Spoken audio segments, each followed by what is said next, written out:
महानगरपालिकेचं असणारं गंगा उद्यान, या गंगा उद्यानामध्ये आपण सर्वांनी पाहिलं की व्हिडिओ व्हायरल झाला की कुठलंही मान्यता नसताना सामूहिकरित्या नमाज पठणाचा कार्यक्रम या ठिकाणी पार पडला.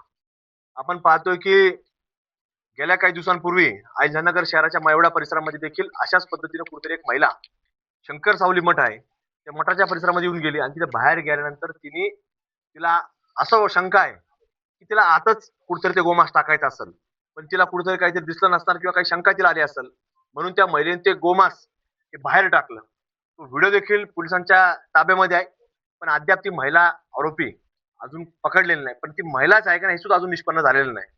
त्यामुळं या भारत देशामध्ये बुरखा हटावून देश बचाव ही म्हणण्याची वेळ आता सर्वांसमोर आलेली आहे. त्याच पद्धतीने आज गंगा उद्यानमध्ये देखील तोच प्रकार समोर आला की महिलांच्या आडून हे कुठतरी प्रयत्न होतो की काहीतरी वेगळं काहीतरी घडून आणायचं. याची पोलिसांनी चौकशी केली पाहिजे की हे खरंच काय प्रकार होता. कारण की कुठेही काही नसताना सुद्धा अचानक असा प्रकार घडणं हे अत्यंत कुठतरी शंकास्पद आहे. अलीकडच्या काळामध्ये आपण पाहतो की नाशिक जिल्ह्यामध्ये कॉर्पोरेट जेल घडला, तो महिलांच्या माध्यमातून घडून आणला. इथे मायवड्यातली घटना कोणी घडली, पण बुरख्याच्या आडून घडली. आजही हा प्रकार इथं गंगा उद्यान मधला सामूहिक नमाजाचा हा बुरख्याच्या आडून घडलेला प्रकार आहे. हे सगळे प्रकार आपल्याला कुठेतरी पुढे येत असताना हे आपल्याला वेगळ्या पद्धतीने पुढे येत आहेत. त्यामुळे पोलिसांची बारकाईने तपासणी केली पाहिजे. पण आम्हाला अजून शंका आहे की महिलांचं ब्रेन वॉश करून हे पुढे काही वेगळं त्यांनी घडून आणण्याचा प्रयत्न करतायत का. पण महिला देखील तितक्या हुशार आहेत, त्यांनी त्यांची हुशारी चातुर्य दाखवलं पाहिजे.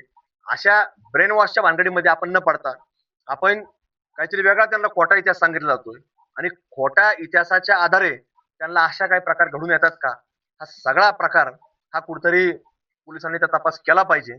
आणि महिलांनी देखील अशा पद्धतीला कोणत्याही व्यक्तीच्या ब्रेन वॉशच्या या सगळ्या भानगडीत पडू नये. आणि त्यामुळं आज हा प्रकार उघडकीस आलाय. अशा पद्धतीने जर होत असेल तर याचा पोलिसांनी जर बंदोबस्त केला नाही तर आम्हाला सकल हिंदू समाजाच्या वतीनं पुढाकार घेऊन या सगळ्या गोष्टींचा बंदोबस्त करावा लागेल. त्यामुळे पोलिसांनी याच्यामध्ये सतर्कता दाखवावी. मायवाड्याचा प्रकार असेल किंवा आताच गणपती मंदिराच्या बाहेर एक वेगळा प्रकार घडलाय, इथं आता वेगळा प्रकार घडतोय, नाशिकमध्ये तोच प्रकार घडतोय. त्यामुळे ह्या सगळ्या बाबतीतची चौकशी ही होणं गरजेचं आहे. आणि तशा प्रकारची आज मागणी आपल्या प्रसार माध्यमांच्या माध्यमातून आम्ही पोलीस प्रशासनाकडे या ठिकाणी करतो. आज जो प्रकार झालाय तिथं आम्ही त्याचं शुद्धीकरण केलेलं आहे. तिथं विधिवत गोमूत्र शिंपून पूजा देखील केलेली आहे. त्यामुळं या परिसरामध्ये कुठेही परिसर खराब होणार नाही याची देखील दक्षता या ठिकाणी घेण्यात आलेली आहे. त्यामुळं आपल्या